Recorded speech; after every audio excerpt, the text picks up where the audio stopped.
ইন্টারনেটের অনেক বড় একটি ই-কমার্স প্ল্যাটফর্ম অ্যামাজনকে আপনারা সকলেই চিনে থাকেন প্রোডাক্ট বাই সেলের জন্য, কিন্তু আপনি জানলে অবাক হবেন যে অ্যামাজন প্রোডাক্ট হিসাবে মানুষকেও সেল করে। হ্যাঁ, শুনতে কিছুটা অবাক লাগতে পারে, কিন্তু অ্যামাজনের প্রোডাক্ট হিসাবে তারা আসলে মানুষকে সেল করে। আপনি হয়তোবা জানেন না, কিন্তু আপনি নিজেও অ্যামাজনের কাছে সেল হয়ে যাচ্ছেন। আপনার মনোযোগ, আপনার ক্লিক, আপনার স্ক্রল সবকিছুই অ্যামাজনের একটি প্রোডাক্ট। অ্যামাজন এগুলোকে ট্র্যাক করে, অ্যানালাইসিস করে আর বিক্রি করে অ্যাডভার্টাইজারদের কাছে আর সেলারদের কাছে। আপনার যে কোনো সার্চ, যেমন চিপ ফোন, রানিং শুজ বা বেবি লোশন, এগুলো শুধুমাত্র আপনার সার্চ না, এগুলো তাদের কাছে এক একটি লিড, যা দিয়ে অ্যামাজন বুঝে যায় আপনি লাইফের কোন স্টেজে আছেন, আপনি কি কিনবেন আর ঠিক কখন কিনবেন। আর ঠিক এর পরপরই অ্যামাজনের স্পন্সর প্রোডাক্ট, নিজস্ব সিক্রেট ব্র্যান্ডস আর অ্যালগোরিদম অ্যাড আপনার সামনে এসে হাজির হয়ে যায়। মূলত অ্যামাজন শুধুমাত্র একটি ই-কমার্স নয়, এটি একটি ডাটা কমার্স, যারা নিয়মিত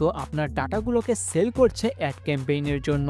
নতুন কিছু জানলে লাইক দিন, এর সম্পর্কে আরো বিস্তারিত জানতে কমেন্ট করে সাবস্ক্রাইব করুন।